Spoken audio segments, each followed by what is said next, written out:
আসসালামু আলাইকুম রহমতুল্লাহ। সুপ্রিয় দর্শক, আশা করি আপনার সকলে ভালো আছেন, সুস্থ আছেন। দেশ ও প্রবাস থেকে যারা আজকের এই ভিডিওটি দেখছেন সকলের প্রতি আন্তরিক শুভেচ্ছা অভিনন্দন।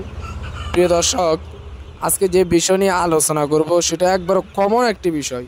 আপনারা একটা বিষয় লক্ষ্য রাখবেন, প্রায় জায়গায় আপনি নিজেও মনে মনে একটা জিনিস ভাবেন যে আসলে আমার মুরগিগুলোকে আমি সুস্থ আছে, এখন এভাবে কন্টিনিউ কীভাবে সুস্থ রাখতে পারবো, এই বিষয় নিয়ে নিজেরা মতানৈক্য করেন যে একজনে বলেন এটা খাওয়ালে সুস্থ থাকবে, আরেকজনে বলেন এটা খাওয়ালে সুস্থ না।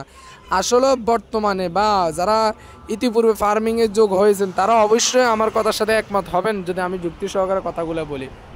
আপনার মুরগি যদি রোগাক্রান্ত হয় তখন কি ওষুধ খাওয়াবেন, তার আগে আপনি অবশ্যই মুরগিকে সুস্থ রাখবেন কিভাবে, এটাই সবাই কিন্তু খুঁজে বেড়ান।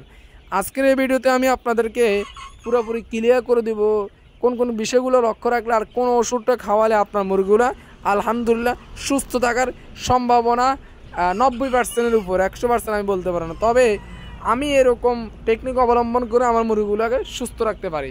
তো যাই হোক, ভিডিওটি শেষ পর্যন্ত দেখার অনুরোধ রইল। আর ভিডিও শুরু করার সত্য একটি রিকোয়েস্ট, যারা এই চ্যানেল নতুন দর্শক আছেন অবশ্যই চ্যানেলটি সাবস্ক্রাইব করবেন এবং পাশে থাকা বেল আইকনটি অন করে দিবেন। আমার সামনে যে মুরগিগুলো দেখতেছেন এগুলো ডিমের রানী বা ডিমের রাজা মিশরীয় পামি মুরগি। সাধারণত আমরা 1 থেকে 1 মাস, 1.5 মাস, 2 মাস বা 15 দিন, 20 দিন এই বয়সে মুরগিগুলো বাজারজাত করি বা মার্কেটে সেল করে থাকি বা বিক্রি করে থাকি। যদি আপনাদের কারো প্রয়োজন হয় ভিডিওতে দেওয়া নাম্বারে অবশ্যই যোগাযোগ করুন। আমরা বাংলাদেশের সব জায়গায় ডেলিভারি করতে পারি পাইকারিভাবে। আর যারা খুচরা নেবেন তারা অবশ্যই আমাদের ফার্মের লোকেশনে ফেনী আইসা নিয়ে যেতে পারবেন। যাই হোক, আজকে যে বিষয় নিয়ে আমি আপনাদেরকে বলবো, অনেকেই মুরগিকে পিএস খাবার না, অনেকেই লিভার টনিক খাবার না, অনেকেই মুরগিকে আর টক্সিন বাইন্ডার যেটা বিষ হয় ওই জিনিসটা খাবার না। এখন আমি আপনাকে 3টে ওষুধের কথা বলতেছি। যেমন আপনার মুরগিগুলো সুস্থ আছে, এই মুরগিকে যদি আপনি একটু লিভার টনিক খাওয়ান, অর্থাৎ কিডনি টনিক বা লিভার টনিক, অর্থাৎ লিভারটাতে হচ্ছে যে মুরগির কলিজাটা, আপনার যদি কলিজাটা সুস্থ থাকে, সবল থাকে, স্ট্রং থাকে, তাহলে আপনার রোগ প্রতিরোধ অবশ্যই বাড়তে থাকবে। তো এই জন্য মাঝে মাঝে মুরগিকে এই কলিজাটা অর্থাৎ এই কিডনিটা, আপনার লিভারটা আপনি ঠিক রাখতে হবে। এই জন্য মাঝে মধ্যে একটু লিভার টনিক খাবেন।